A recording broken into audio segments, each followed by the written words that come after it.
नमस्कार दोस्तों, मैं राणा चंदन स्टडी अफेयर्स के यूट्यूब चैनल पे आप सभी का एक बार फिर से स्वागत करता हूं। दोस्तों, जैसा कि आप जानते हैं कि आगामी 71वीं बीपीएससी प्रारंभिक परीक्षा को ध्यान में रखते हुए हमने इस चैनल पर मिशन 71 बीपीएससी के तहत आधुनिक भारत के इतिहास की एक विशेष सीरीज शुरू की है।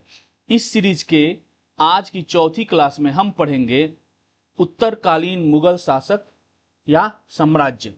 इससे पहले हम आधुनिक भारत के इतिहास का पहला टॉपिक जो यूरोपीय व्यापारिक कंपनियों का आगमन था उसे पूरी तरह कवर कर चुके हैं और आज के इस वीडियो में हम समझने का प्रयास करेंगे कि किस प्रकार औरंगजेब के बाद विशाल मुगल साम्राज्य, अयोग्य शासकों, दरबारी षड्यंत्रों, मराठा शक्ति के उदय, विदेशी आक्रमणों खासकर नादिर शाह और अहमद शाह अब्दाली के आक्रमणों, राष्ट्रीयता की भावना के अभाव तथा यूरोपीय शक्तियों के आगमन जैसे कारणों से धीरे धीरे पतन की ओर चला गया।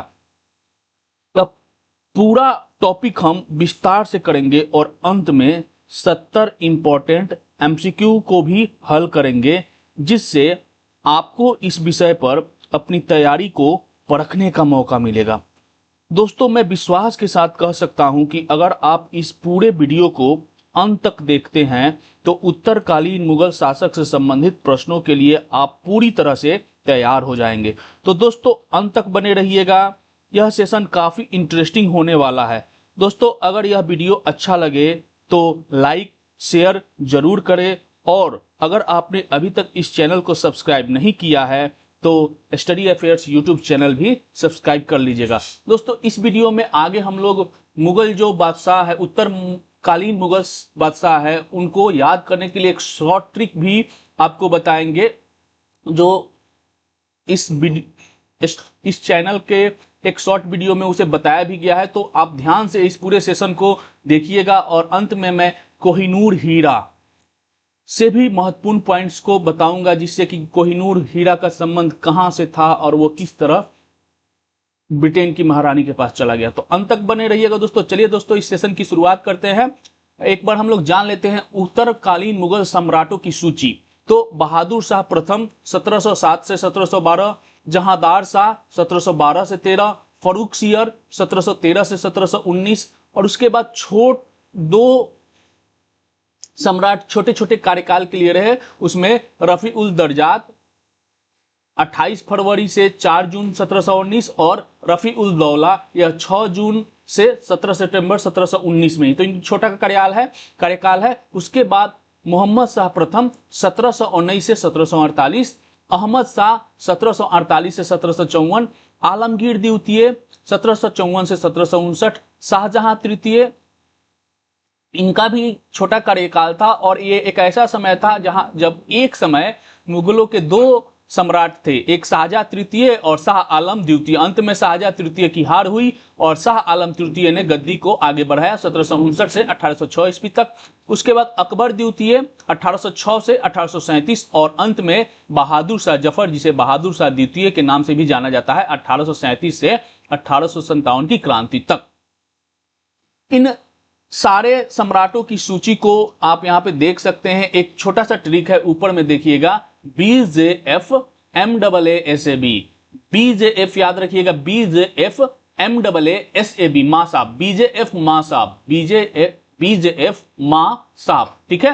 यहाँ पे 1 2 3 4 5 6 7 8 9 ये सीरीज है जो हुए, कैसे औरंगजेब के बेटे हुए और उसके बाद किस तरह से उन्होंने गद्दी संभाली। तो आप यहाँ पे शॉर्ट ट्रिक्स में जो मैंने दिया है BJF यानी बहादुर शाह प्रथम, जहांदार शाह और फर्रुखसियर, ये BJF हो गए। ये छोटे दो कार्यकाल थे, दो सम्राटों का था, इसको मैंने मिस कर दिया है, यहां से प्रश्न भी नहीं आते हैं। उसके बाद मां साहब MAA, M से मोहम्मद शाह प्रथम, A से अहमद शाह और A से आलमगीर द्वितीय। इसके बाद जो भी नाम आएंगे ना द्वितीय करके आएंगे, ठीक है। मां MAA मतलब मोहम्मद शाह, अहमद शाह और आलमगीर द्वितीय। और उसके बाद आता है साब SAB, शाह आलम द्वितीय, अकबर द्वितीय और B फॉर बहादुर शाह द्वितीय या बहादुर शाह जफर, ठीक है। एक तरफ अफकार काल है उनका और एक तरफ सम्राटों के नाम है और बीच में ट्रिक है। मैंने प्रारंभिक मुगल सम्राटों के लिए भी ट्रिक दिया था भादशाह, ठीक है, तो उसे आप शॉर्ट वीडियो में जरूर देखिएगा। आगे बढ़ते हैं, अब हम शुरू करते हैं उत्तर मुगल काल, ठीक है। बाबर द्वारा स्थापित मुगल साम्राज्य औरंगजेब की मृत्यु के पश्चात निर्बल होता चला गया, वह शीघ्र ही इसका पतन हो गया।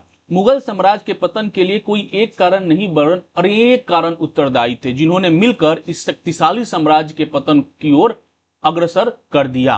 कौन कौन से कारण है उसको एक एक करके हम लोग कवर करेंगे। तो मुगल साम्राज्य के पतन के लिए उत्तरदायी कारणों में उत्तरकालीन दुर्बल एवं अयोग्य शासक, ये सबसे इंपॉर्टेंट थे, अयोग्य शासक, ठीक है। उसके बाद विदेशी आक्रमण, आपने देखा ही है कि नादिर शाह और अहमद शाह अब्दाली ने किस तरह से कोहराम मचाया था, तो ये विदेशी आक्रमण के तहत हो गए। उसके बाद राज दरबार की दल बदलियां, आप देखते ही होंगे कि अली बंधुओं ने क्या किया था, आगे हम लोग इसको विस्तार से पढ़ेंगे। सरदारों का नैतिक पतन और मराठा शक्ति का उदय, इसी तरह जहां मुगल सम्राट कमजोर हो रहा था तो मराठा शक्ति का भी उदय हो रहा था। सेना की दुर्बलता तो थे ही साथ में, क्योंकि किस तरह से बक्सर के युद्ध में विशाल सैनिक के बावजूद भी मुगलों की हार हुई थी, इलाहाबाद की संधि हुई थी फिर, ठीक है। धार्मिक एवं आर्थिक कारण भी थे और राष्ट्रीयता की भावना का अभाव तो था ही, और अंत में यूरोपीय शक्तियों का आगमन भी इसे असंभावी बना दिया, मुगल साम्राज्य के पतन को असंभावी बना दिया। और यूरोपीय कंपनियों के आगमन से संबंधित इस चैनल पर 3 वीडियो अपलोड किए जा चुके हैं इस सीरीज के तहत, उसे आप जरूर देखिएगा।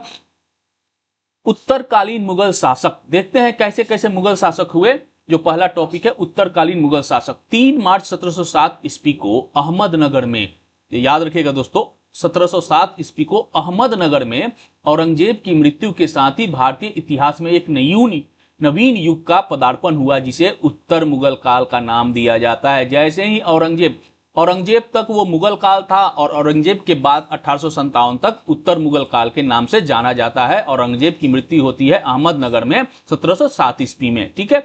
यह घटना, आप एक एक पॉइंट को ध्यान से सुनिएगा दोस्तों, ये सारा ही आपको नोट्स है, आगे जब एमसीक्यू पढ़ाऊंगा ना तो आपको सब कुछ क्लियर समझ में आएगा, तो ध्यान से सुनिएगा। यह घटना यानी औरंगजेब की मृत्यु की जो घटना थी, यह मध्यकालीन भारत के अंत तथा आधुनिक भारत के इतिहास का भी प्रारंभ का द्योतक है। औरंगजेब की मृत्यु के पश्चात उसके जीवित पुत्रों मोहम्मद मुअज्जम, मोहम्मद आजम, मोहम्मद कामबख्श, इन तीनों में उत्तराधिकार के लिए युद्ध प्रारंभ हो गया। तो औरंगजेब के 5 पुत्र थे, आप यहाँ पे मैं आपको दिखा देता हूं कौन। एक मोहम्मद मुअज्जम, मोहम्मद आजम, अकबर द्वितीय, सुल्तान मोहम्मद और कामबख्श, ये 2 जो पुत्र थे ना, अकबर द्वितीय और सुल्तान मोहम्मद, इनकी मृत्यु शुरू में ही हो गई थी, औरंगजेब के काल में ही हो गई थी। तो बचे हुए जो 3 थे उनके बीच क्या शुरू हुआ, उत्तराधिकार का युद्ध शुरू हो गया।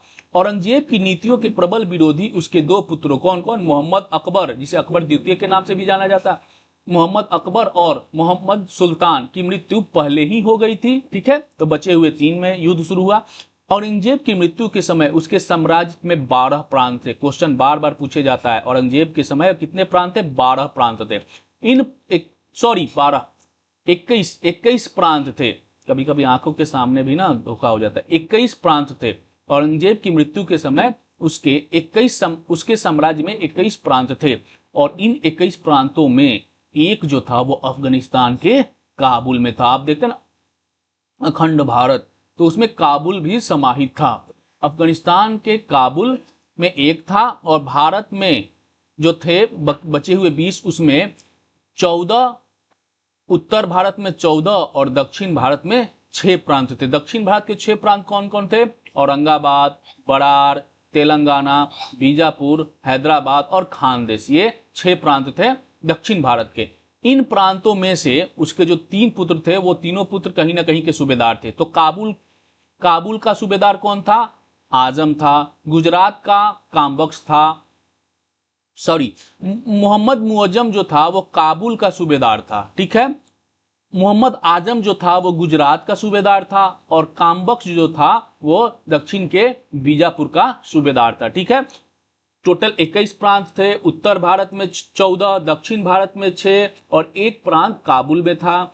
जो 3 उसके पुत्र थे वो तीनों कहीं ना कहीं प्रांत के सूबेदार थे। तो मुअज्जम काबुल का, मोहम्मद आजम गुजरात का, और कामबख्श बीजापुर का सूबेदार था। उस समय का जो प्रांत समझिए आज का राज्य, और ये सूबेदार मतलब मुख्यमंत्री, इस तरह आप समझिए, ठीक है। ये आप देख सकते हैं उस समय का मुगल साम्राज्य, और ये रहा उनके 21 जो है प्रांत, ये इस तरह का मैप था और इस तरह से ये उनके प्रांत बटे हुए थे, ठीक है। आगे बढ़ते हैं। उत्तराधिकार के लिए संघर्ष शुरू होता है। औरंगजेब की मृत्यु का समाचार पाकर सर्वप्रथम मोहम्मद आजम, जो कहां था उस समय, तो मोहम्मद आजम उस समय गुजरात का सूबेदार था, वह अहमदनगर पहुंचा, क्योंकि अहमदनगर में ही औरंगजेब की मृत्यु हुई थी और अहमदनगर उसके यहां से सबसे नजदीक था, तो गुजरात से वह अहमदनगर पहुंच गया और बादशाह के अंतिम संस्कार के पश्चात 14 मार्च 1707 ईस्वी को अपने आप को बादशाह घोषित कर दिया, ठीक है। कौन, तो मोहम्मद आजम। आजम को औरंगजेब के वजीर असद खां का समर्थन प्राप्त था। औरंगजेब के सबसे ज्येष्ठ पुत्र जो जीवित थे, जो वो थे मोहम्मद मुअज्जम, जो कहां के सूबेदार थे, काबुल के सूबेदार थे, जो उस समय पेशावर में था। मृत्यु का समाचार जब मिला तो वो पेशावर में था। मृत्यु का समाचार पाकर आगरा के लिए रवाना हुआ, क्योंकि आगरा ही सबकी राजधानी थी, तथा पुले शाहदौला नामक जगह पर पहुंचकर अपने आप को बादशाह घोषित कर बहादुर शाह की पदवी धारण की। उधर मोहम्मद आजम ने भी बादशाह बन गया और यहां मुअज्जम ने भी अपने आप को बादशाह घोषित कर दिया और बहादुर शाह की पदवी धारण की, और यही बहादुर शाह प्रथम उसके बाद अंत में बसता है, ठीक है। तो मुअज्जम 12 जून 1707 ईस्वी को आगरा पहुंचा और 18 जून 1707 ईस्वी को आगरा से 20 मील दूर सामूगढ़ के समीप जजाऊ, या उसे जजऊ भी कहा जाता है, जजऊ के युद्ध में जजऊ नामक स्थान पर आजम और मोहम्मद मुअज्जम के बीच संघर्ष हुआ, जिसमें मोहम्मद आजम जो गुजरात का सूबेदार था औरंगजेब के काल में, वह मारा गया और काबुल का सूबेदार जो था मोहम्मद मुअज्जम, वह विजयी हुआ, और यही मोहम्मद शाह प्रथम के नाम से सिंहासन पर बैठता है, ठीक, सॉरी, बहादुर शाह प्रथम के नाम से सिंहासन पर बैठता हुआ। आजम के साथ उसके 2 पुत्रों बीदर बख्श और वलाजा, ये दोनों ही मारे गए। मोहम्मद आजम के जो पुत्र थे वो दोनों ही युद्ध में मारे गए मोहम्मद आजम के साथ। इसके पश्चात 13 जनवरी 1709 ईस्वी को मुअज्जम और कामबख्श, जो उसका तीसरा पुत्र था, किसका, औरंगजेब का, जो कि उस समय बीजापुर के सूबेदार था, उसके मध्य हैदराबाद के निकट युद्ध हुआ। एक भाई को तो मार दिया, अब दूसरा भाई बच गया था। इस युद्ध में भी कामबख्श मारा गया तथा मुअज्जम बहादुर शाह प्रथम की उपाधि के साथ दिल्ली का सिंहासन पर बैठा, ठीक है। दिल्ली के सिंहासन पर बैठा अपने दोनों भाइयों को मार करके बहादुर शाह प्रथम के उपाधि के साथ। याद रखिएगा दोस्तों ये सारे ही पॉइंट। 1707 ईस्वी में 63 वर्षीय बहादुर शाह प्रथम, जिसे शाह आलम प्रथम भी कहा जाता है, मुगल सम्राट बना। वह औरंगजेब का जीवित सबसे ज्येष्ठ पुत्र था। इसका जन्म 1643 ईस्वी में राजौरी के राजा राजू की पुत्री नवाब बाई के गर्भ से हुआ था। तो ये पॉइंट याद रखेगा, 1643 ईस्वी में राजौरी के जो राजा थे राजू, उनकी पुत्री नवाब बाई से बहादुर शाह प्रथम का जन्म हुआ था, मोहम्मद मुअज्जम का जन्म हुआ था, ठीक है। बहादुर शाह प्रथम उत्तरवर्ती मुगल शासकों में प्रथम व अंतिम शासक था जिसने वास्तविक सत्ता का उपयोग किया, यानी ये अपने बूते पे सत्ता चलाई, किसी के प्रभाव में आकर नहीं। इसके बाद जितने भी मुगल शासक हुए वह दरबारी कूटनीति का शिकार रहे और उनपे किसी ना किसी प्रत्यक्ष या परोक्ष रूप से किसी का अधिकार रहा, ठीक है। तो ये स्वतंत्र रूप से अपना शासन किया। बहादुर शाह ने दरबारी गुटों का सहयोग प्राप्त करने के लिए शांतिपूर्ण मैत्री की नीति अपनाई, जो निम्न है। कौन कौन से है भाई?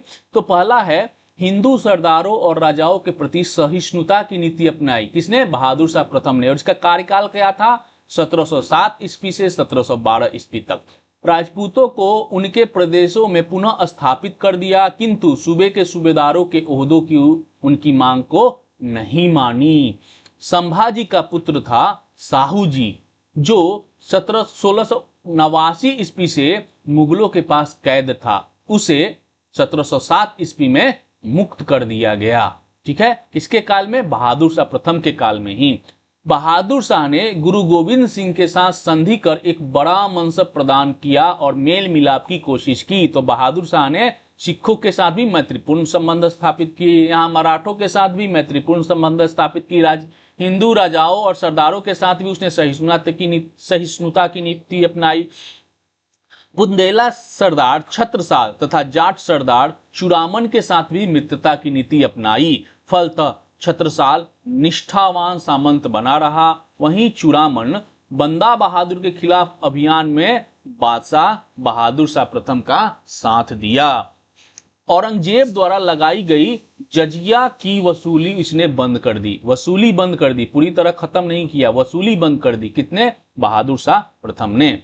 जोधपुर के जो राजा थे अजीत सिंह ने अपने को स्वतंत्र शासक घोषित करके मुगल प्रदेश पर आक्रमण कर दिया बहादुर शाह प्रथम के कार्यकाल में ही।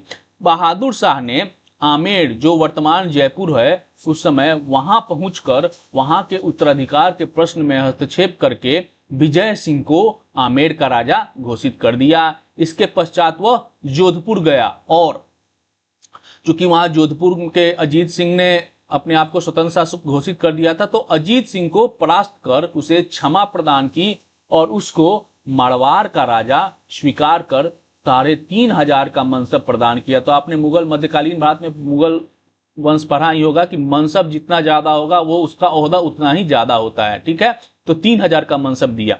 जब बहादुर शाह कामबख्श के विरुद्ध दक्षिण की ओर जा रहा था, तब अजीत सिंह तथा दुर्गादास ने आमेर के राजा विजय सिंह को परास्त करके उसके राज्य पर अधिकार कर लिया।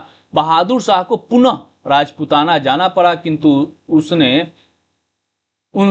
उसने संधि कर ली और उन्हें अपने अपने राज्यों में भेज दिया।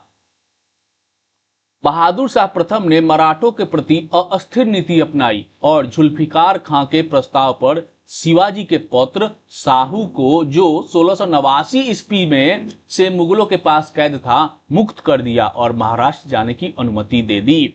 उसने यानी बहादुर शाह प्रथम ने उन्हें दक्कन के सरदेशमुखी दे दी, यानी साहू को, जो शिवाजी के पौत्र थे, दक्कन की सरदेशमुखी तो दे दी मगर चौथ का अधिकार नहीं दिया। अर्थात साहू को मराठों का विधिवत राजा नहीं माना। क्यों नहीं माना भाई? क्योंकि फूट डालो, वहां दोनों को आपस में लड़ाना था। किसको? इस प्रकार उसने मराठा राज्य के ऊपर आधिपत्य के लिए ताराबाई और साहू को आपस में लड़ने के लिए छोड़ दिया। और आगे हम लोग इसको विस्तार से जब मराठा कवर करेंगे तो इसको विस्तार से पढ़ेंगे भी, ताराबाई और साहू पूरा कवर करेंगे मराठा साम्राज्य। तब इसमें साहू और मराठा सरदार इससे असंतुष्ट रहे तथा दक्कन अव्यवस्था का शिकार बना रहा। ठीक है, आगे बढ़ते हैं। बहादुर शाह की शांतिपूर्ण नीति के बावजूद सिख नेता बंदा बहादुर ने बगावत कर दिया। गोविंद सिंह के साथ उसने तो अच्छा संबंध रखा, लेकिन बंदा बहादुर ने बगावत कर दिया। बंदा बहादुर की सबसे महत्वपूर्ण विजय 1710 ईस्वी में सरहिंदी की विजय थी। 1710 ईस्वी सरहिंदी की विजय बंदा बहादुर से याद रखिएगा। 1710 ईस्वी में ही उसने गुरु नानक व गुरु गोविंद सिंह के नाम के सिक्के जारी किए। किसने? बंदा बहादुर ने। अंततः बहादुर शाह ने बंदा बहादुर को लोहगढ़ नामक स्थान पर पराजित किया, परंतु 27 फरवरी 1722 ईस्वी में बादशाह की मृत्यु हो गई और लोहगढ़ को पुनः सिखों ने वापस ले लिया। आगे बढ़ते हैं। बहादुर शाह के दरबार की एक अन्य महत्वपूर्ण घटना थी डच शिष्टमंडल का जेसुआ केटेलर के नेतृत्व में 1711 ईस्वी में मुगल दरबार में आना, और इसके स्वागत में पुर्तगाली स्त्री थी जिसका नाम था जुलियान, उसकी महत्वपूर्ण भूमिका थी।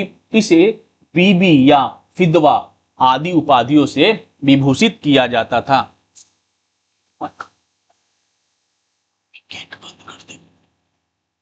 आगे बढ़ते हैं और अब हम लोग देखते हैं बहादुर शाह के प्रथम के बाद जो दूसरे मुगल सम्राट हुए उत्तर मुगल कालीन में, वह थे जहांदार शाह। आप याद रखिएगा ट्रिक, बी के बाद जे, बी फोर बहादुर शाह प्रथम और जे फोर जहांदार शाह, और इनका कार्यकाल रहा 1712 ईस्वी से 1713 ईस्वी तक।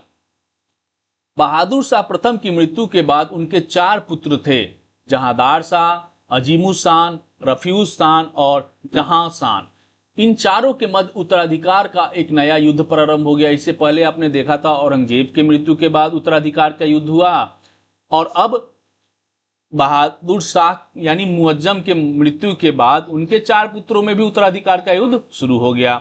दरबार में ईरानी गुट के नेता जुल्फिकार खां की सहायता से जहांदार शाह गद्दी पर बैठा और शेष तीनों पुत्र इस संघर्ष में मारे गए। जिस तरह से बहादुर शाह यानी मुअज्जम ने अपने बाकी दो भाइयों की हत्या करके उत्तराधिकार का पद प्राप्त किया, उसी तरह उसके पुत्र जहांदार शाह ने भी अपने बाकी बचे 3 भाइयों को मृत्यु के घाट उतारकर सम्राट बना। ठीक है, नेक्स्ट 51 वर्ष की आयु में 29 मार्च 1712 ईस्वी को शासक बने जहांदार शाह ने जुल्फिकार खां को उसके सहयोग के कारण अपना वजीर और उसके पिता असद खां को वकील नियुक्त किया। तो जहांदार शाह जिसका शासनकाल 1712 से 1713 ईस्वी तक रहा, उसने अपना वजीर किसे, जुल्फिकार खां को, और वकील असद खां को नियुक्त किया। आगे बढ़ते हैं। जहांदार शाह के शासन काल में शासन की पूरी बागडोर जो उसका वजीर था जुल्फिकार खां, इसी के हाथों में रही। उसी के सलाह पर जहांदार शाह ने अपने शासन काल में जजिया कर को समाप्त कर दिया। जहांदार शाह ने, जहां बहादुर शाह प्रथम ने जजिया कर वसूलने से मनाही कर दी थी, तो जहांदार शाह ने उसे समाप्त कर दिया। जय सिंह को मालवा का सूबेदार नियुक्त किया तथा मिर्जा राजा की उपाधि दी। क्वेश्चन यहां से पूछा जाता है कि मिर्जा राजा की उपाधि किसे दिया गया था जहांदार शाह द्वारा, तो जय सिंह को। मारवाड़ के अजीत सिंह को महाराजा की पदवी दी और गुजरात का सूबेदार नियुक्त किया। किसने? जहांदार शाह ने। मराठों के साथ पुरानी स्थिति बहाल कर दी गई, जिसके अनुसार मराठा शासक को दक्कन का चौथ और वहां का सरदेश मुखी इस शर्त पर दी गई कि उनकी वसूली मुगल अधिकारी करेंगे और फिर मराठा अधिकारी को दे देंगे। तो सरदेशमुखी तो दिया था बहादुर शाह ने, लेकिन चौथ नहीं वसूलने का दिया था। तो लेकिन जहांदार शाह ने ये दोनों दे दिया, लेकिन एक शर्त लगा दिया कि तहसील करेंगे मुगल अधिकारी और फिर वो मराठा को दे देंगे। ठीक है।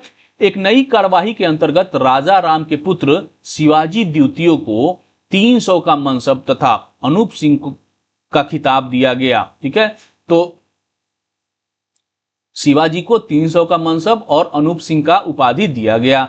जाट नेता चूड़ामन और छत्रसाल बुंदेला के साथ मैत्रीपूर्ण संबंध जहांदार शाह ने भी बनाए रखा, परंतु बंदा बहादुर और सिखों के प्रति दमन की नीति जारी रही। जो वजीर था जहांदार शाह का जुल्फिकार खां, इसने अपना समस्त राजस्व एवं प्रशासनिक दायित्व अपने चाटुकार सुभग चंद्र को सौंप रखा था, जो बहुत ही निष्ठुर एवं भ्रष्ट था। कौन? सुभग चंद्र। यद्यपि साम्राज्य की वित्तीय स्थिति सुधारने के लिए जागीरों और ओहदों का अंधाधुन बंटवारा पर रोक लगा दी गई, परंतु उसने एक गलत पद्धति इजारा व्यवस्था अर्थात भू राजस्व की वसूली ठेके पर दिए जाने की प्रथा को बढ़ावा दिया, जिसके कारण कृषकों का उत्पीड़न बढ़ गया। बाद में आपने देखा भी होगा, आगे चल के हम लोग पढ़ेंगे अंग्रेजों ने किस तरह से भू राजस्व व्यवस्था लागू की। ठीक है, मालवाड़ी बंदोबस्ती ये सब, तो यहीं से शुरुआत होती है इजारा व्यवस्था, और इसके तहत भू राजस्व की वसूली को ठेका पर दे दिया जाता, जो जितनी बोली लगाएगा उसको यह दे दिया जाएगा। और इससे क्या हुआ? कृषकों का उत्पीड़न होने लगा। जहांदार शाह पर उसकी प्रेमिका लाल कुबरी, जो कि एक बेश्या थी, उसका अत्यधिक प्रभाव था, जिसने दरबार में भ्रष्टाचार, व्यभिचार और नैतिकता का बोलबाला रहा। जहांदार शाह एक कमजोर एवं विलासी शहजादा था तथा शासन के प्रति उदासीन व लापरवाह था। इस कारण लोग उसे लंपट मूर्ख की संज्ञा देते हैं। तो किस उत्तर मुगल कालीन शासक को लंपट मूर्ख कहा जाता है? तो जहांदार शाह। ठीक है, आगे बढ़ते हैं। फर्रुखसियर, अब BJF के बाद आता है तीसरा F फॉर फर्रुखसियर, और इसका कार्यकाल 1713 से 1719। तो अभी तक आपने देखा बहादुर शाह 1707 से 1712, जहांदार शाह 1712 से 1713, 1 साल का ही कार्यकाल रहा। उसके बाद फर्रुखसियर, F फॉर फर्रुखसियर 1713 से 1719। आपको पूरा कालखंड भी याद हो जाएगा और सम्राट के नाम भी याद हो जाएंगे। फर्रुखसियर 11 जनवरी 1713 ईस्वी को मुगल सिंहासन पर बैठा। सुल्तान ने अब्दुल्ला खां को वजीर और हुसैन अली खां को मीर बख्शी नियुक्त किया। ठीक है, मीर बख्शी जो होता है वो सैन्य कमांडर होता है। ठीक है, वजीर। सिंहासन पर बैठने के बाद फर्रुखसियर ने जुल्फिकार खां की हत्या करवा दी और हत्या करवा दी और उसके पिता असद खां को कैद में डाल दिया। उसने दक्षिण के 6 सूबों, क्योंकि जुल्फिकार खां का वर्चस्व था जहांदार शाह के कार्यकाल में और उसका वर्चस्व वो बनने नहीं देना चाह रहा था, इसलिए उस दोनों का वर्चस्व को समाप्त कर दिया। किसने? फर्रुखसियर ने। फर्रुखसियर ने दक्षिण के जो 6 सूबे थे, इन 6 सूबे की सूबेदारी चिनकिलिच खां को, जो कि निजामुल मुल्क के नाम से प्रसिद्ध था, को सौंप दिया। आपने यूरोपीय कंपनियों के आगमन के संबंध में निजामुल मुल्क के बारे में पढ़ा होगा, तो वही निजामुल मुल्क था जिसे चिनकिलिच खां को उपाधि के रूप में निजामुल मुल्क कहा जाता था। सैयद बंधुओं ने धार्मिक सहिष्णुता की नीति अपनाई। फर्रुखसियर को जो राजा बनने में महत्वपूर्ण भूमिका निभाए थे वो थे सैयद बंधु। तो सैयद बंधुओं ने धार्मिक सहिष्णुता की नीति अपनाई और फर्रुखसियर की गद्दी पर बैठते ही जजिया को तुरंत समाप्त कर दिया और कई जगहों पर तीर्थयात्री कर हटा दिए। ठीक है, आगे बढ़ते हैं। अनेक राजपूत राजकुमारों को प्रशासन में प्रभावशाली ओहदे देकर अपनी ओर मिला लिया गया। उन्होंने जाट सरदार चूड़ामन के साथ दोस्ती कर ली। किसने? फर्रुखसियर ने।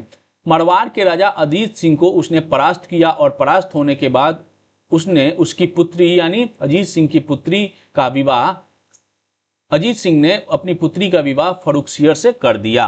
फर्रुखसियर के नेतृत्व में मुगल सेना द्वारा सिख नेता बंदा बहादुर, जो अभी तक मुगलों के लिए सिरदर्दी बना था, उसको गुरदासपुर के दुर्ग में बंदी बनाकर दिल्ली लाया गया और घोर यातना के साथ जून 1716 ईस्वी को मार डाला गया। फर्रुखसियर की सबसे बड़ी उपलब्धि थी बंदा बहादुर के नेतृत्व में सिखों की हार।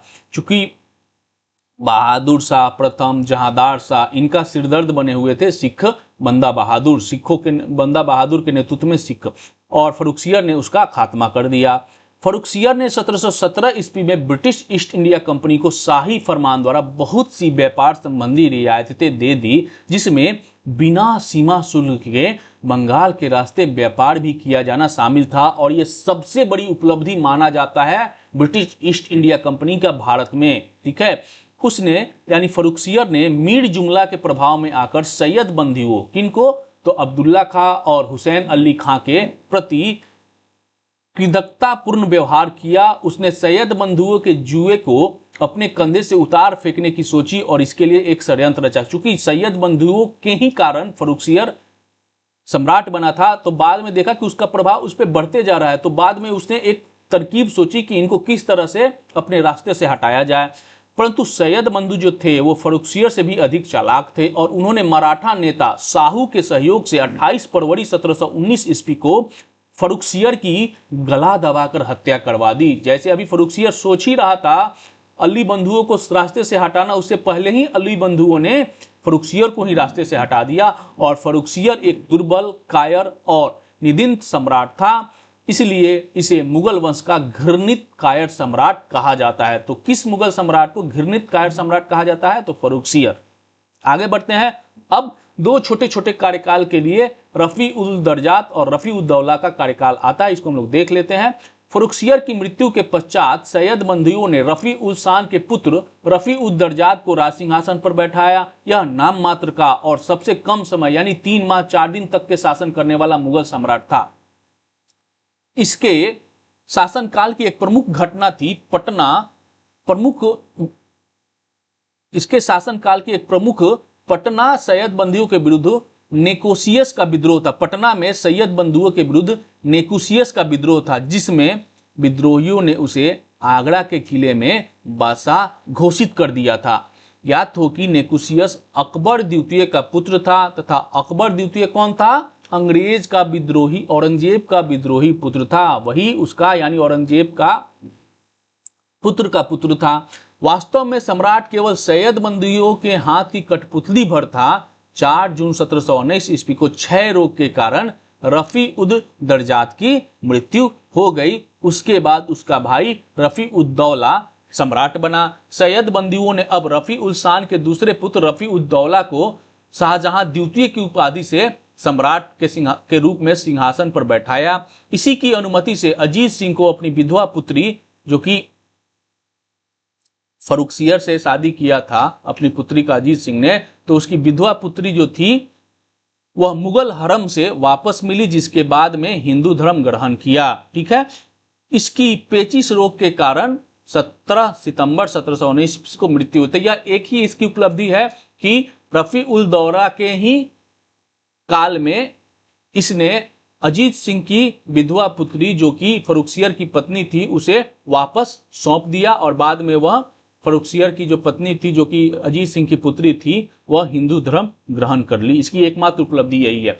अब आता है बीजेएफ के बाद हम लोगों ने पढ़ा था माँ, MAASAB। तो माँ का पहला वर्ड है एम, तो उसमें है मोहम्मद शाह, M फॉर मोहम्मद शाह, और इनका कार्यकाल काफी लंबा रहता है, 1719 ईस्वी से 1748 ईस्वी तक। अब इनको देखते हैं।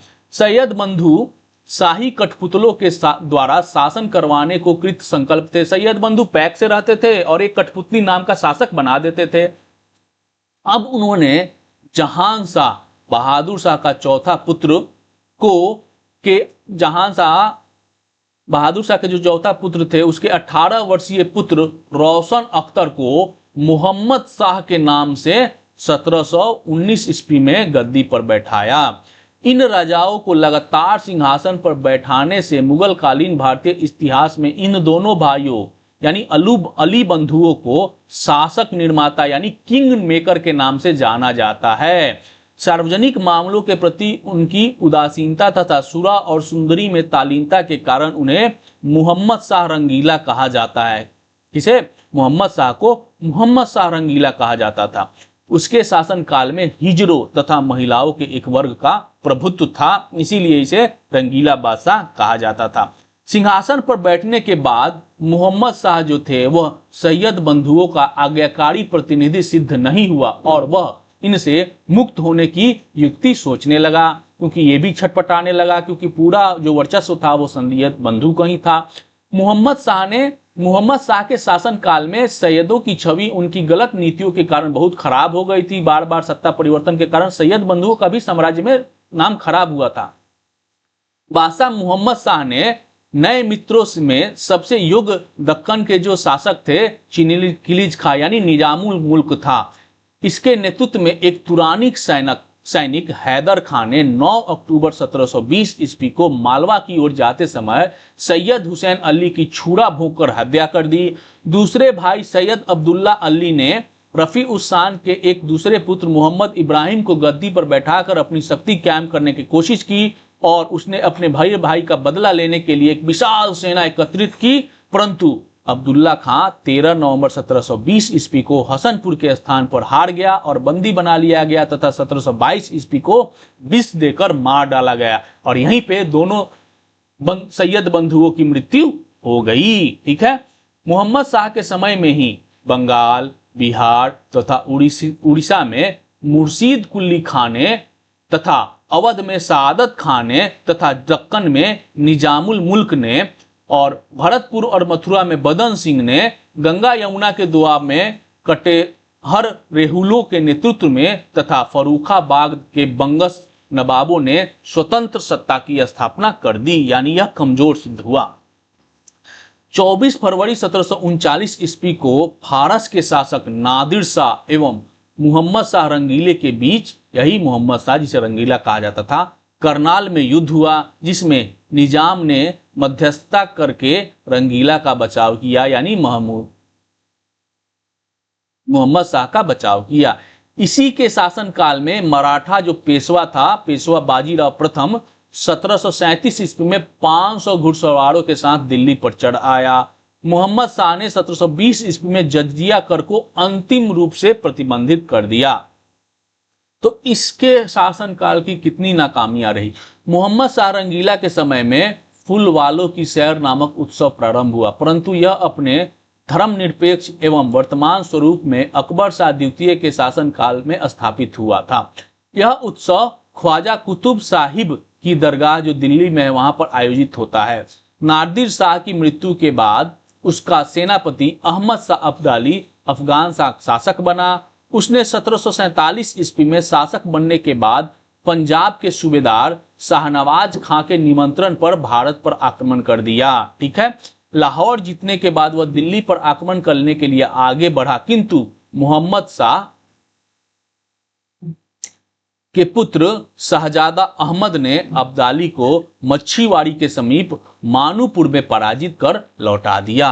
अपने अप्रैल 1748 ईस्वी में मोहम्मद शाह की मृत्यु के बाद उसका पुत्र अहमद शाह दिल्ली के सिंहासन पर बैठा।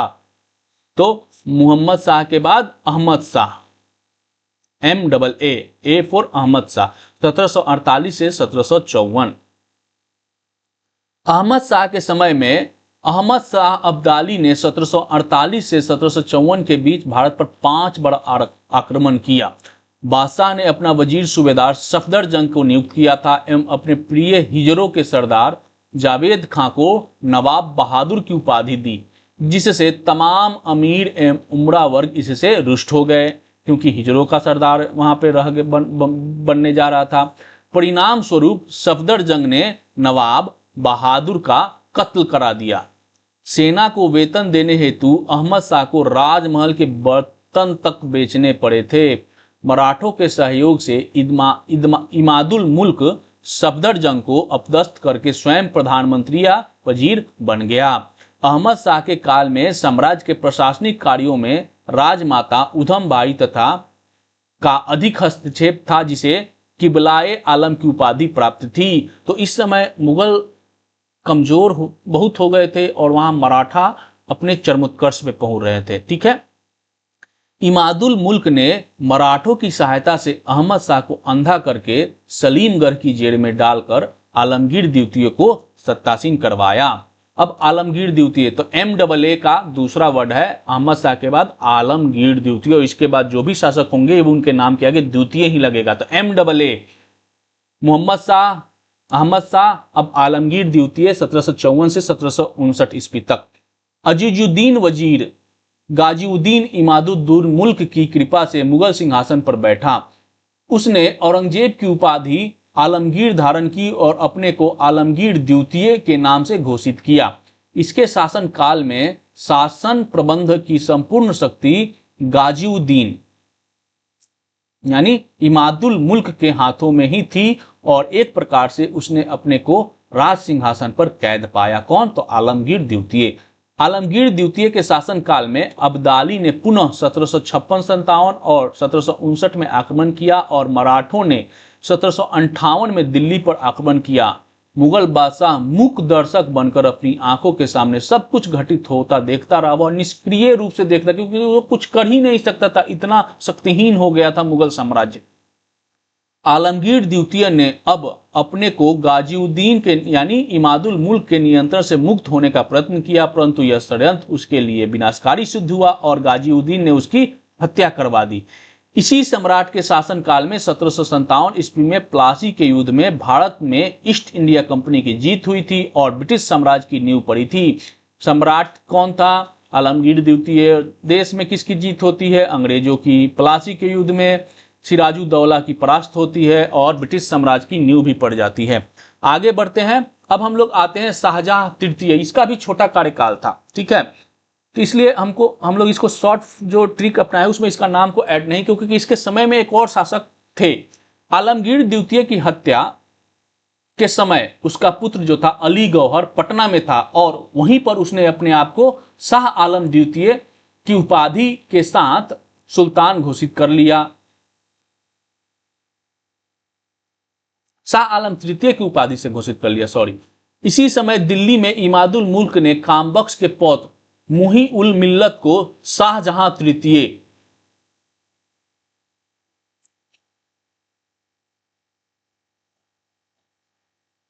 के नाम से सिंहासन रुद्ध हुआ। इस प्रकार आलमगीर द्वितीय के मृत्यु उपरांत शाह आलम द्वितीय मुगल साम्राज्य में दो अलग अलग स्थानों पर दो बादशाह सिंहासन रूढ़ हुए। यह वो काल था कि एक ही समय में दो राजा थे। इसका वास्तविक नाम शाह आलम द्वितीय का वास्तविक नाम अली गौहर था और यहाँ से प्रश्न पूछा जाता है कि शाह आलम द्वितीय का वास्तविक नाम क्या था? अलीगढ़, अली गौहर। यह पटना में था उस समय और वहीं पे अपने आप को सुल्तान घोषित किया था। तो बीपीएससी से यह प्रश्न पूछा भी गया है। यह आलमगीर द्वितीय का पुत्र था। शाह आलम द्वितीय जो था आलमगीर द्वितीय का पुत्र था। आलमगीर द्वितीय अपने पिता यानी आलमगीर द्वितीय की हत्या के समय अली गौहर पटना में था, जहां इसने शाह आलम द्वितीय की उपाधि धारण कर 22 दिसंबर 1759 ईस्वी को स्वयं को बादशाह घोषित किया। किंतु अहमद शाह अब्दाली के आक्रमण के परिणाम स्वरूप अराजकता इतनी फैल गई कि वह स्वयं को सम्राट घोषित करने के बाद भी 12 वर्षों तक दिल्ली में प्रवेश नहीं कर सका। ऐसा क्या कारण था? तो ऐसा वजीर गाजीउद्दीन द्वारा मुगल दरबार की गुटबाजी के कारण हुआ। अंततः मराठों की सहायता से 1722 ईस्वी में वह दिल्ली आया और सिंहासन पर बैठा। शाह आलम द्वितीय, जिसका कार्यकाल 1759 ईस्वी से 1806 ईस्वी तक था, इसके काल में अहमद शाह अब्दाली ने 5वीं बार भारत पर आक्रमण किया, जिसके फलस्वरूप पानीपत का तृतीय युद्ध हुआ। इस युद्ध के बाद तो शाह आलम द्वितीय के समय में ही पानीपत का तृतीय युद्ध हुआ था। इस युद्ध के बाद की अवधि में दिल्ली में रूहेला नेता नजीबुद्दौला, उसके बाद उसका बेटा जबीता खां और उसके पोते गुलाम कादिर ने अपनी सत्ता स्थापित की। वस्तुतः अपने पूरे काल में शाह आलम द्वितीय ने अपने मंत्रियों, मराठों और अंग्रेजों के हाथों की कठपुतली बना रहा। 1764 ईस्वी में बक्सर का युद्ध हुआ। इस युद्ध में अंग्रेजों से पराजित होने के बाद शाह आलम द्वितीय ने 1765 ईस्वी में अंग्रेजों से इलाहाबाद की संधि की। आपको आगे मैं बताऊंगा किस तरह से अवध के नवाब के पास ये शरण ले हुए थे शाह आलम द्वितीय, और वहीं पे त्रिगुट के खिलाफ अंग्रेजों की जीत हुई बक्सर के युद्ध में, और इलाहाबाद की संधि हुई, जिसके अंतर्गत उसने अंग्रेजों को बंगाल, बिहार और उड़ीसा की सूबेदारी सौंप दी। शाह आलम द्वितीय के बारे में आगे देखते हैं। 30 जुलाई 1788 ईस्वी को गुलाम कादिर ने उसे अंधा कर दिया और उसे कैद में डाल दिया। मराठों ने उसे कैद से निकालकर पुनः गद्दी पर बैठा दिया और गुलाम कादिर को फांसी दे दी गई। अंत में 1803 ईस्वी में अंग्रेजों ने दिल्ली पर अधिकार कर लिया। यह प्रथम मुगल बादशाह था जो अंग्रेजों का पेंशनर बना।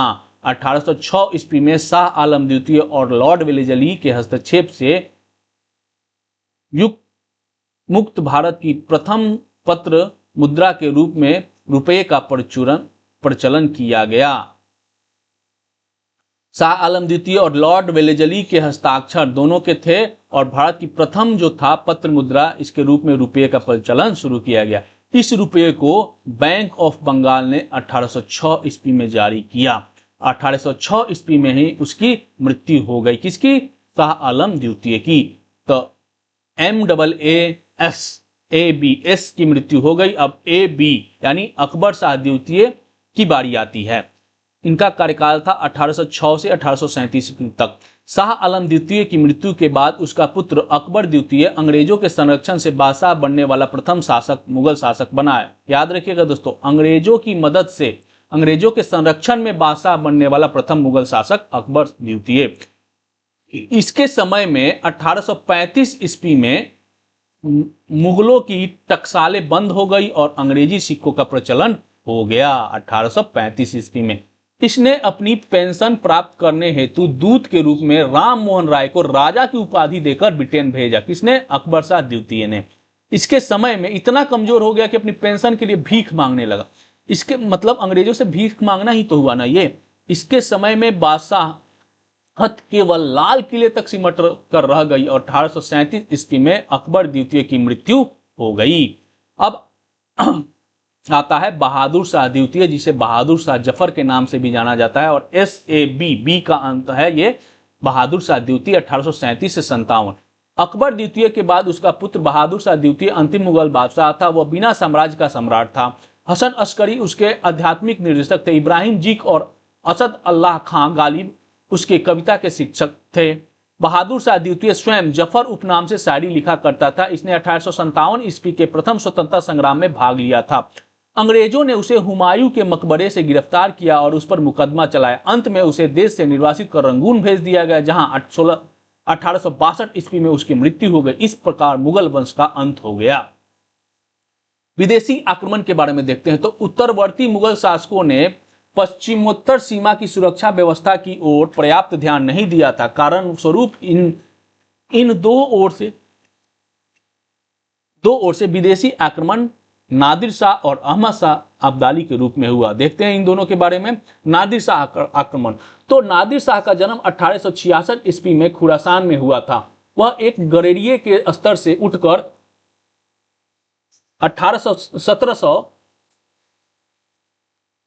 1736 ईस्वी में ईरान का शासक बन बैठा। उसे ईरान का नेपोलियन की संज्ञा से विभूषित किया जाता है। भारत पर उसके आक्रमण का तत्कालीन कारण था मुगलों द्वारा फारस के साथ राजनीतिक संबंध का विच्छेद कर लेना। फारस के साथ मुगल बादशाह ने राजनीतिक संबंध विच्छेद कर लिया था और मुगलों और ईरानियों के बीच लंबे समय से कूटनीतिक संबंध बने हुए थे। दोनों राजदूतों का आदान प्रदान भी करते थे, लेकिन नादिर शाह के द्वारा सत्ता हथिया लिए जाने के बाद मुगलों ने यह प्रथा बंद कर दी और नादिर शाह इससे क्रुद्ध हो गया। नादिर शाह ने मोहम्मद शाह के पास अपना दूत भेजकर उसे अफगानों की सहायता नहीं करने का निवेदन किया, परंतु मोहम्मद शाह ने इस पर ध्यान नहीं दिया। इससे क्षुब्ध होकर नादिर शाह ने भारत पर आक्रमण करने का निश्चय किया और इसके अलावा वह भारत के अपार धन को लूटने का भी अभिलाषा रखता था। ये दोनों ही कारण उसे उकसा दिए नादिर शाह को भारत पर आक्रमण करने के लिए। और अंततः 11 जून 1738 ईस्वी को नादिर शाह ने गजनी को विजित किया और 29 जून 1738 ईस्वी को काबुल के मुगल सरदार नासिर खां को घुटने टेकने पर बाध्य कर दिया। अटक के स्थान पर सिंधु नदी को पार कर वह लाहौर के मुगल गवर्नर को हराकर फरवरी 1739 ईस्वी में पंजाब पर आक्रमण किया। जब मोहम्मद शाह को नादिर शाह के आक्रमण का समाचार ज्ञात हुआ तो वह एक विशाल सेना के साथ करनाल नामक स्थान पर पहुंचा। यहीं पर 24 फरवरी 1739 ईस्वी को करनाल का युद्ध हुआ, जिसमें 3 घंटे में ही मुगल सेना पराजित हो गई। मोहम्मद शाह ने नादिर शाह को युद्ध में हर जाने के रूप में 50 लाख रुपया देना स्वीकार किया, लेकिन अवध का जो नवाब था सआदत खां, उसने स्वयं को मीर बख्शी बनना चाहता था। उसकी अपनी लालसा थी। उसने नादिर शाह से भेंट की और कहा कि यदि हुजूर अगर आप दिल्ली पर आक्रमण करें तो आपको 50 लाख नहीं 20 करोड़ रुपया आपको मिल सकता है। उसने लालच दिया और 20 मार्च 1739 ईस्वी को विजेता नादिर ने बड़े शान से दिल्ली में प्रवेश किया, जहां उसका भव्य स्वागत हुआ। किंतु संयोग से 22 मार्च को दिल्ली के कुछ नागरिकों ने नादिर शाह के कुछ सैनिकों का वध कर दिया। ये लोग तो अच्छे थे नहीं, आक्रमणकारी थे, यहाँ पे लूट खसूट और इज्जत पे भी हाथ डालते थे, तो लोगों ने इसका विरोध किया और कुछ सैनिकों की हत्या कर दी। अब क्या हुआ, नादिर शाह क्रुद्ध हो गया और दिल्ली में कत्लेआम की आज्ञा दे दी, जिसके फलस्वरूप 30,000 व्यक्ति कत्लेआम में मारे गए। नादिर शाह 15 मई तक दिल्ली में रहा। लौटते समय उसने शाहजहां का तख्ते ताऊस, 30 करोड़ नगद, हीरे जवाहरात, तमाम चांदी सोने के अतिरिक्त 10,000 ऊंट, 100 हाथी, 1,000 हिजरे, 130 लेखापाल, 200 लोहार, 200 बढ़ई तथा 100 स्टोन कटर यानी संगत त्रास लेकर गया। नादिर शाह के आक्रमण का मुगल साम्राज्य पर बड़ा घातक प्रहार लगा और उसकी जड़ें हिल गई। हेग के शब्दों में नादिर शाह के आक्रमण से मोहम्मद शाह और उसके दरबारियों पर इतना भीषण आघात लगा कि वे उसके दिल्ली से जाने के बाद मूर्छित होकर कर्तव्योन्मुख रह गए। कश्मीर एवं सिंध के पश्चिम प्रदेश नादिर शाह को मिला। ठट्टा प्रांत एवं बंदरगाह भी नादिर शाह को दिया गया। लूट में इसे विश्व प्रसिद्ध कोहिनूर हीरा भी मिला, जिसे वह अपने साथ ले गया। आगे मैं कोहिनूर हीरा का इतिहास बताऊंगा थोड़ा बहुत। पंजाब के गवर्नर ने 20 लाख रुपए प्रति वर्ष देने का भी वचन दिया। मुगल सम्राट मोहम्मद शाह की पुत्री का विवाह नादिर शाह के पुत्र नसीरुल्लाह मिर्जा के साथ कर दिया गया। अब आता है अहमद शाह अब्दाली, ठीक है, नादिर शाह के बाद। 1747 ईस्वी में नादिर शाह की मृत्यु के उपरांत अहमद शाह अब्दाली अफगानिस्तान का शासक हुआ। पंजाब के सूबेदार शाहनवाज खां ने अब्दाली को भारत पर आक्रमण करने के लिए आमंत्रित किया। देखिए, ये लोग अपनी चापलूसी के कारण ही आमंत्रित कर रहे थे। अब्दाली ने भारत पर कुल 7 बार आक्रमण किया। मुख्य रूप से इन आक्रमणों का उद्देश्य भारत से धन लूटना था, क्योंकि नादिर शाह एग्जाम्पल बना दिया था, कितना धन लेकर गया था। इसे दुर्रे दुरानी अर्थात युग का मोती के उपमा से नवाजा जाता है। किसे? अहमद शाह अब्दाली को। 1748 ईस्वी में नादिर शाह ने पहली बार पंजाब पर आक्रमण किया और असफल रहा, ठीक है। 1749 ईस्वी में उसने दूसरी बार आक्रमण किया और पंजाब के गवर्नर मोइनुल मुल्क को परास्त किया। 1752 ईस्वी में तीसरा आक्रमण कर अब्दाली ने मुगल सम्राट अहमद शाह से सिंध और पंजाब का प्रदेश हस्तगत करा लिया। जनवरी 1757 ईस्वी में अहमद शाह अब्दाली ने दिल्ली में प्रवेश किया तथा मथुरा एवं आगरा को लूटा और लौटते समय भारत में आलमगीर द्वितीय को सम्राट, इमादुल मुल्क को वजीर और नजीबुद्दौला को मीर बख्शी नियुक्त किया। और इसका विरोध कर दिया किसने? पेशवाओं ने। मार्च 1758 ईस्वी में पेशवा रघुनाथ राव दिल्ली पहुंचा। उसने दिल्ली से मीर बख्शी नजीबुद्दौला को निकाल दिया। पंजाब को लूटने के पश्चात वहां का गवर्नर अदीना बेग को नियुक्त किया। इस घटना से नाराज मराठों को सबक देने हेतु अब्दाली पुनः भारत पर 5वां बार आक्रमण किया। पानीपत परिणामतः पानीपत का तृतीय युद्ध 14 जनवरी 1761 ईस्वी को हुआ, जिसमें मराठे बुरी तरह से पराजित हुए। अब्दाली ने वापस जाने से पूर्व पुनः पद का वितरण करके नजीबुद्दौला को मीर बख्शी बनाया। अहमद शाह अब्दाली भारत में 6ठी बार सिखों को सजा देने आया, परंतु असफल होकर उसे वापस जाना पड़ा। मार्च 1767 ईस्वी में 7वीं और अंतिम बार के आक्रमण में भी अब्दाली सिखों को समाप्त न कर सका और उसे अफसोस के साथ जाना पड़ा। तो सिख टिके रहे मजबूत दीवार के साथ। अब हम लोग देखते हैं इतिहासकारों के नजर में मुगल साम्राज्य का पतन। तो मुगल साम्राज्य के पतन के कारणों के संबंध में कुछ इतिहासकार अपने अपने अभिमत व्यक्त किया है। उनमें कौन कौन है? तो पहले डॉक्टर सतीश चंद्र ने अपनी पुस्तक parties and politics at the Mughal court में लिखा है कि मनसबदारी अथवा जागीरदारी व्यवस्था की असफलता मूल रूप से मुगल साम्राज्य के पतन के लिए उत्तरदायी था। प्रोफेसर इरफान हबीब ने अपनी पुस्तक the agrarian system of Mughal India में आर्थिक संकट को मुगल साम्राज्य के पतन के लिए मूलतः उत्तरदायी बनाया है। इसके व्याख्या में उन्होंने कृषि संकट का सिद्धांत प्रस्तुत किया है। वहीं विलियम ऑर्विन ने अपनी पुस्तक the army of the Indian Mughals में सैनिक अक्षमता को मुगल साम्राज्य के पतन का प्रमुख कारण माना है। तो प्रोफेसर अहमद सिद्दीकी ने राजनीतिक, शासकीय और आर्थिक दुर्बलताओं को सम्मिलित रूप से मुगल साम्राज्य के पतन के लिए उत्तरदायी ठहराया है। जादूनाथ सरकार ने अपनी पुस्तक fall of the Mughal empire में मुगल साम्राज्य के पतन का प्रमुख कारण सैनिक एवं राजनीतिक दुर्बलता को बताया है। ठीक है, अब हम लोग कुछ वन लाइनियर चीज देखेंगे और ये सब कुछ आप जानते हैं। हम लोग यहां पे देखते हैं कोहिनूर हीरा के बारे में। मुगल काल में हुमायूं के बाद कोहिनूर हीरा क्रमशः मुगल शासकों के राजमुकुट की शोभा बढ़ाता था। 1739 ईस्वी में मुगल शासक मोहम्मद शाह रंगीला पर आक्रमण कर यह हीरा ईरान का नेपोलियन कहे जाने वाले नादिर शाह ने लूट कर ले गया। नादिर शाह की मृत्यु के बाद उस पर दुरे दुरानी यानी अहमद शाह अब्दाली का अधिकार हो गया। अब्दाली के बाद शाह चूजा को प्राप्त हुआ। यह 1831 ईस्वी में यह कोहिनूर हीरा अफगानिस्तान के शासक शाह चूजा ने महाराजा रंजीत सिंह को भेंट कर दिया। रंजीत सिंह की मृत्यु के बाद यह हीरा उनके पुत्र महाराजा दिलीप सिंह के पास चला गया और 30 मार्च 1849 ईस्वी को गुजरात के युद्ध के बाद दिलीप सिंह से लॉर्ड डलहौजी ने ले लिया और डलहौजी ने इसे ब्रिटेन की महारानी को भेंट दिया, जो आज भी ब्रिटिश महारानी के मुकुट पे वो लगा हुआ है। सैयद बंधु के बारे में आप जानते ही हैं।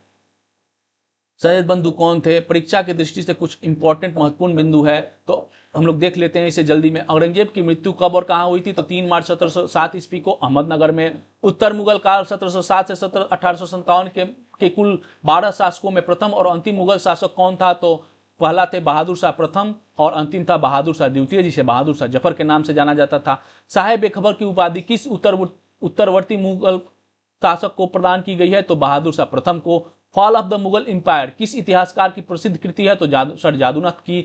नादिर शाह का आक्रमण किस मुगल शासक के काल में हुआ था? मुहम्मद शाह के काल में। पानीपत का तीसरे युद्ध के समय मुगल सम्राट कौन था? तो शाह आलम द्वितीय। किस मुगल शासक के काल में सैयद बंधु प्रभावशाली और शक्तिशाली बने रहे? तो फर्रुखसियर। औरंगजेब की मजार कहाँ अवस्थित है? तो औरंगाबाद में। किस मुगल शासक को गीदड़ शायर की उपमा दी गई है? तो फर्रुखसियर को। मुगल साम्राज्य के पतन का सर्वप्रमुख कारण क्या था? तो योग्य उत्तराधिकारियों का अभाव। महाराजा अजीत सिंह ने अपनी बेटी का विवाह किससे किया था? तो फर्रुखसियर के साथ। सैयद बंधुओं ने किन किन सम्राटों को बनाया? तो फर्रुखसियर को बनाया, रफीद-उल-जरदाद को बनाया, रफीद-उद-दौला को बनाया और मोहम्मद शाह को बनाया। इसीलिए उसे किंग मेकर कहा जाता है। औरंगजेब द्वारा लगाया गया जजिया किसने समाप्त किया? तो बहादुर शाह प्रथम ने। लोहगढ़ किले का निर्माण किसने कराया? तो गुरु गोविंद सिंह ने। वह एकमात्र मुगल सम्राट कौन था जिसने अपने नाम के पहले सैयद उपाधि धारण की थी? तो बहादुर शाह प्रथम थे। 18 जून 1707 ईस्वी में जजाऊ का युद्ध किनके मध्य हुआ था? तो मोहम्मद मुअज्जम और मोहम्मद आजम के बीच हुआ था और मोहम्मद मुअज्जम विजयी रहा और बहादुर शाह प्रथम के नाम से शासक बना। किस उत्तरवर्ती मुगल शासक को रंगीला की उपमा दी जाती है? तो मोहम्मद शाह को दी जाती है। शाहजहां द्वितीय की उपाधि किस मुगल सम्राट ने धारण की थी? तो रफीक उल दौला ने की थी। किस मुगल शासक ने राजा राममोहन राय को राजा की उपाधि दी थी? तो अकबर द्वितीय ने दी थी। नादिर शाह ने दिल्ली पर कब अधिकार किया? तो 20 मार्च 1739 ईस्वी को। किस मुगल शासक के समय में मुगलों द्वारा सिक्का ढालना बंद हो गया? तो अकबर द्वितीय के काल में। अंतिम मुगल शासक बहादुर शाह द्वितीय या बहादुर शाह जफर की मृत्यु कहां हुई थी? तो म्यांमार के रंगून में 1862 ईस्वी में। बक्सर के युद्ध 1764 ईस्वी के समय मुगल शासक कौन था? तो शाह आलम द्वितीय था। इसी के साथ ये पूरा नोट्स खत्म होता है। अब हम लोग देखते हैं कि आपने इस पूरे नोट्स को कितना ध्यान से सुना है। एमसीक्यू 70 एमसीक्यू हम लोग शुरू करेंगे रैपिड फायर की तरह से। आपके पास ये ट्रिक याद हो गया, BJF MAASAB, BJF मासाब याद है, ठीक है। आगे बढ़ते हैं और BJF मासाब के बाद हम लोग लेते हैं पहला प्रश्न। औरंगजेब की मृत्यु किस स्थान पर हुई थी जिसके बाद उत्तर मुगल काल की शुरुआत होती है? तो औरंगजेब की मृत्यु अहमदनगर में हुई थी। औरंगजेब की मृत्यु किस स्थान पर हुई थी जिसके बाद? और अहमदनगर में हुई थी। सेकंड क्वेश्चन, औरंगजेब की मृत्यु के समय मुगल साम्राज्य में कुल कितने प्रांत थे? याद होगा, नोट्स आपने सही से पूरा वीडियो देखा होगा, तो कुल 21 प्रांत थे। औरंगजेब की मृत्यु के समय दक्षिण भारत में स्थित कौन कौन से प्रांत मुगल साम्राज्य में था? तो कौन कौन से था भाई? तो औरंगाबाद, बराड़, तेलंगाना, बीजापुर, हैदराबाद और खानदेश, ये 6 प्रांत थे। दक्षिण में टोटल 21 प्रांत थे, 14 उत्तर भारत में, 6 दक्षिण भारत में और 1 काबुल था।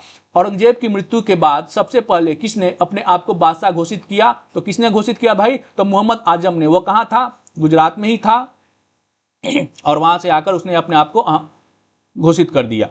सामूगढ़ के समीप जजाऊ यानी जजाऊ के युद्ध में 18 जून 1707 ईस्वी को किनके बीच हुआ था? तो मोहम्मद आजम और मोहम्मद मुअज्जम के बीच। ऑप्शन सी सही है। नेक्स्ट क्वेश्चन, मुअज्जम ने दिल्ली का सिंहासन किस उपाधि के साथ ग्रहण किया? तो बहादुर शाह प्रथम की उपाधि के साथ ग्रहण किया। नेक्स्ट क्वेश्चन, बहादुर शाह प्रथम को किस अन्य नाम से भी जाना जाता है? तो उसे शाह आलम प्रथम के नाम से भी जाना जाता है। बहादुर शाह प्रथम का जन्म किस वर्ष हुआ था? तो 1643 ईस्वी में बहादुर शाह प्रथम का जन्म हुआ था। आप एक एक पॉइंट्स को याद रखिएगा दोस्तों। और अगर आप इस सारे प्रश्नों का उत्तर सही दे रहे होंगे तो इसका मतलब आपने वीडियो को काफी गौर से सुना है। बहादुर शाह प्रथम की माता का संबंध किस राजघराने से था? तो राजौरी के राजा राजू से था, ठीक है। नेक्स्ट क्वेश्चन, किस मराठा नेता को बहादुर शाह प्रथम ने 1707 ईस्वी में मुक्त किया था? तो शिवाजी के पौत्र साहू जी को, ठीक है। बंदा बहादुर की सबसे महत्वपूर्ण विजय कौन सी थी? तो सरहिंदी की विजय थी। नेक्स्ट क्वेश्चन, बहादुर शाह प्रथम के दरबार में 1711 ईस्वी में डच शिष्टमंडल का नेतृत्व किसने किया था? बहादुर शाह किसने किया था भाई? तो जेसुका कोटेलर ने किया था। साहेब बेखबर की उपाधि किस मुगल सम्राट को दी जाती है? बहादुर शाह प्रथम को दी जाती है। नेक्स्ट, जहांदार शाह किसकी सहायता से मुगल गद्दी पर बैठा? तो जुल्फिकार खां की सहायता से मुगल गद्दी पर बैठा। नेक्स्ट क्वेश्चन, जहांदार शाह के शासनकाल में जजिया कर समाप्त करने की सलाह किसने दी थी? तो जुल्फिकार खां ने दी थी।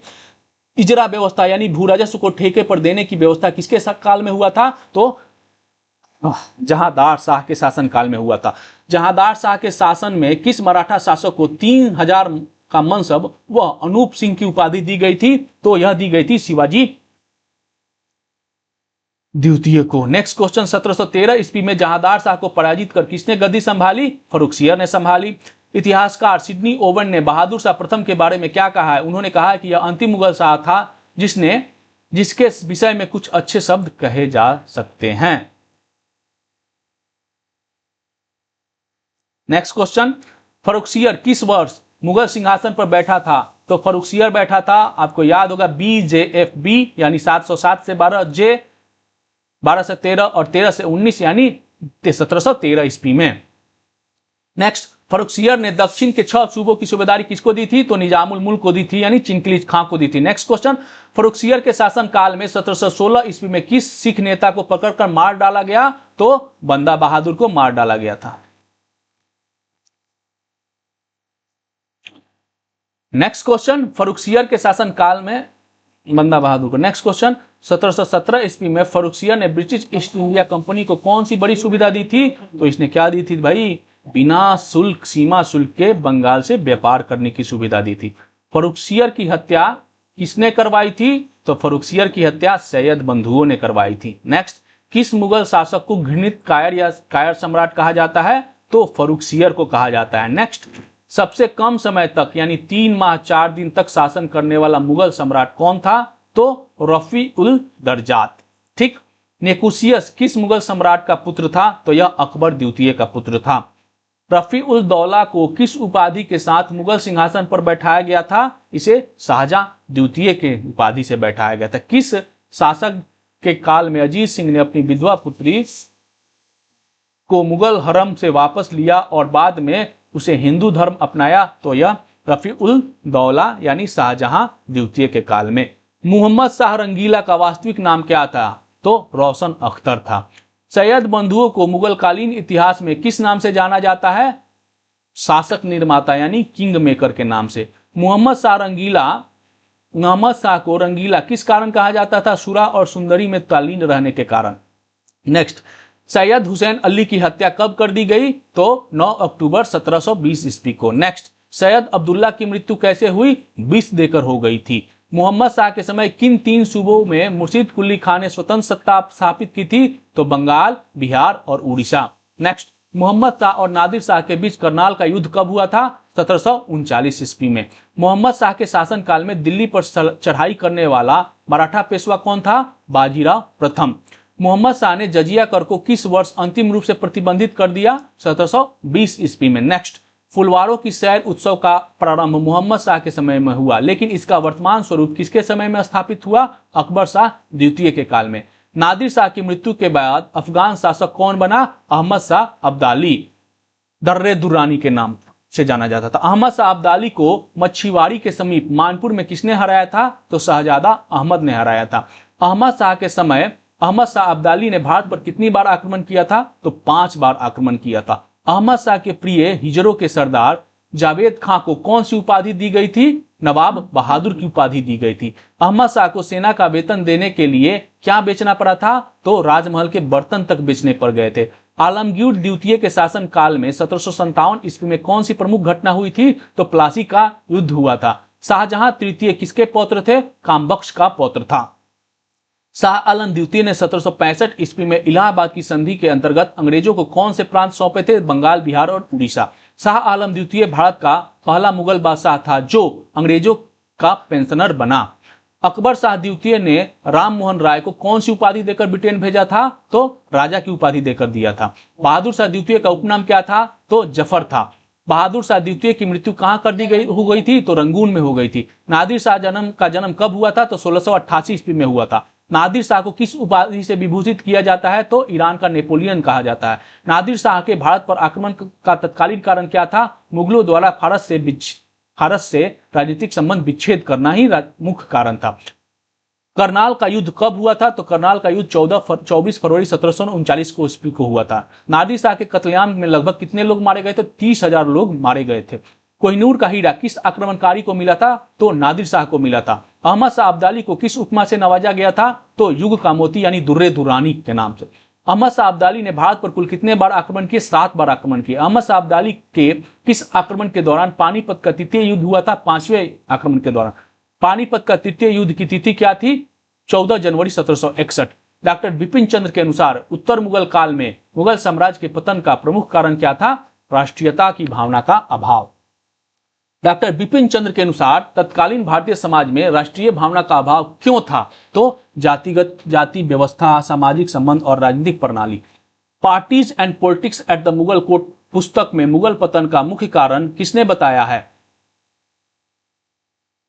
डॉक्टर सतीश चंद्र ने बताया है। प्रोफेसर इरफान हबीब के अनुसार मुगल साम्राज्य के पतन का मुख्य कारण क्या था? आर्थिक संकट था। The army of the Indian Mughals पुस्तक में मुगल पतन का प्रमुख कारण सैनिक अक्षमता बताने वाले इतिहासकार कौन है? विलियम ऑर्विन। नेक्स्ट, किस इतिहासकार ने राजनीति, शासकीय और आर्थिक दुर्बलता को संयुक्त रूप से मुगल पतन का कारण कहा है? तो प्रोफेसर अहमद सिद्दीकी। और अंतिम प्रश्न, fall of the Mughal empire पुस्तक में सैनिक एवं राजनीतिक दुर्बलता को मुगल पतन का मुख्य कारण बताने वाले कौन थे? तो जादूनाथ सरकार थे। और इसी के साथ आज का ये सेशन समाप्त होता है। दोस्तों वीडियो अच्छा लगे तो लाइक, शेयर और चैनल को सब्सक्राइब जरूर करिएगा, और आपके अगर कोई भी सुझाव हो तो कमेंट बॉक्स में भी देना ना भूलिएगा। आज के लिए इतना ही दोस्तों, जय हिंद।